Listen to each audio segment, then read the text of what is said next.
J'ai remarqué qu'à chaque fois que ma meilleure amie venait chez moi, ma fille était particulièrement heureuse. Mon mari prenait également l'initiative de la saluer. On aurait dit qu'ils formaient tous les trois une vraie famille. Je m'en fichais complètement. J'ai volontairement demandé à mon mari d'accompagner ma meilleure amie dans la chambre pour essayer des vêtements, car je savais depuis longtemps que mon mari avait une liaison avec ma meilleure amie. Même la fille que j'ai élevée était en fait leur enfant. Il prévoyait de lui faire hériter de mes biens quand elle serait grande. Il pensait n'avoir laissé aucune faille dans leur plan. En fait, dès que j'ai appris la vérité, j'ai commencé à élaborer un plan machiavélique pour me venger. Au cours des années qui ont suivi, j'ai continué à me déguiser en épouse dévouée et en bonne mère. Non seulement j'ai prodigué des soins à cette fausse fille, même lorsque je voyais mon meilleur ami et mon mari se comporter de manière intime, je faisais semblant de ne rien voir. Mon objectif était de les attirer dans le piège que je leur avais tendu. 10 ans plus tard, grâce à la complaisance de mon ami, ma fille est devenue une délinquante. Je me suis secrètement réjouie de ce spectacle. Lorsque mon amie a constaté que ses notes étaient mauvaises, elle s'est inquiétée, mais, pensant qu'elle hériterait de tout de moi à l'avenir,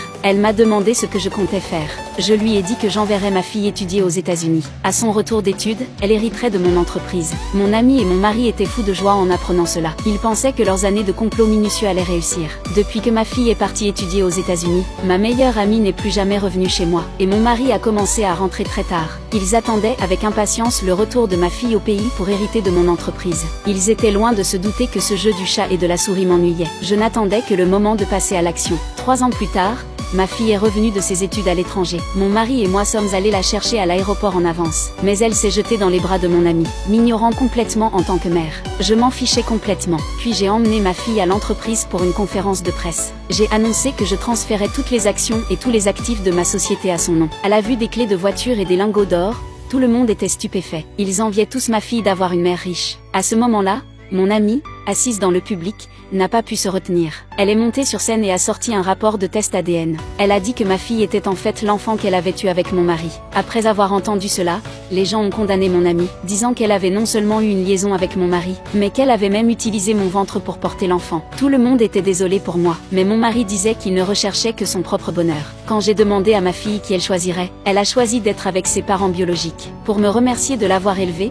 elle m'a donné 500 $ en compensation. Ce geste a suscité de nouvelles critiques de la part de tous. Ils les considéraient tous les trois comme méprisables. Mon mari a dit que c'était leur affaire de famille et qu'il n'y avait pas lieu de les condamner. Puis il m'a remis un contrat de divorce à signer. J'ai signé sans hésiter. Mon amie était ravie de voir cela. Elle s'attendait à ce que je fasse des exigences. Elle ne s'attendait pas à ce que je signe les papiers du divorce aussi facilement. Alors qu'ils étaient tous les trois enchantés par leur triomphe, j'ai ordonné à un subordonné d'apporter un cadeau à la fille. Bien qu'elle ne fût pas ma fille biologique, elle était, après tout, l'héritière de mon entreprise. Je lui ai donc offert la bague de jade, héritage familial. Et j'ai souhaité le bonheur à leur famille de 3. Voyant cela, tout le monde m'a pris pour un imbécile. Cependant, certains ont compris que c'était un piège que je leur avais tendu. Les journalistes m'ont demandé avec curiosité si j'avais organisé cela contre le trio. Je n'ai pas répondu. Puis j'ai fait demi-tour et quitté la conférence de presse. Car au fond de moi, ce jeu ne faisait que commencer. Mon calme a paniqué mon mari. Il se souvenait que j'avais autrefois vaincu sans broncher de nombreux concurrents. Il avait peur de tomber dans le piège que j'avais tendu. Tous les trois m'ont suivi jusqu'à une vieille maison. Voyant que je vivais maintenant dans une maison miteuse, ne mangeant que des petits pains vapeur et des cornichons, l'air très pauvre, mon ami s'est moqué de moi avec suffisance. Je n'ai rien dit et j'ai continué à manger. Ce comportement les a encore plus effrayés. Ils soupçonnaient que je les piégeais pour les piéger. Mon mari a de nouveau blâmé mon comportement lors de la conférence de presse, d'avoir fait chuter le cours de l'action de leur entreprise. La fille s'est empressée de leur dire de ne pas s'inquiéter. Elle a dit qu'après avoir épousé le PDG dans 3 jours, ce dernier injecterait $1 milliard dans leur entreprise. Ils pourraient alors vivre une vie meilleure. Elle s'est moquée de moi en disant que je ne pouvais vivre que dans la pauvreté. Je n'ai toujours pas dit un mot. En les voyant tous les trois partir heureux, je me suis dit que dans 3 jours, ils tomberaient en enfer. 3 jours plus tard, je suis soudainement apparue au mariage de ma fille. Les invités étaient très perplexes face à mon arrivée. Ils ne comprenaient pas pourquoi je venais ici. Mon amie, voyant cela, a supposé que je m'étais infiltrée. Elle a dit que les invités étaient soit riches, soit nobles. Elle m'a réprimandé en disant que je n'étais pas qualifiée pour entrer dans une salle de banquet aussi luxueuse.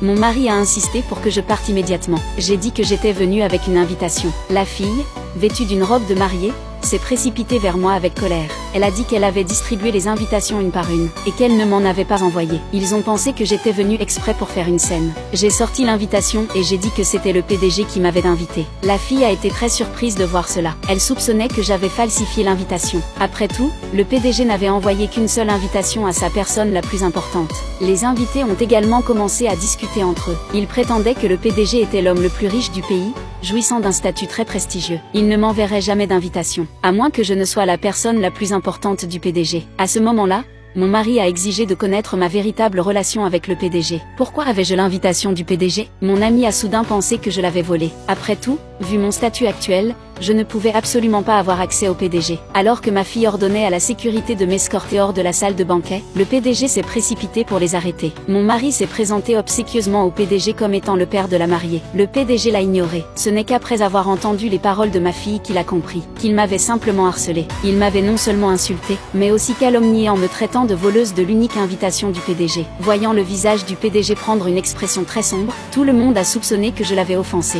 Mon amie a rapidement tenté de s'attirer les bonnes grâces du PDG. Elle a dit qu'elle enverrait immédiatement quelqu'un me casser la main pour me punir d'avoir volé l'invitation. Mais le PDG a affirmé que je ne l'avais pas volée. Puis il m'a interpellée: maman.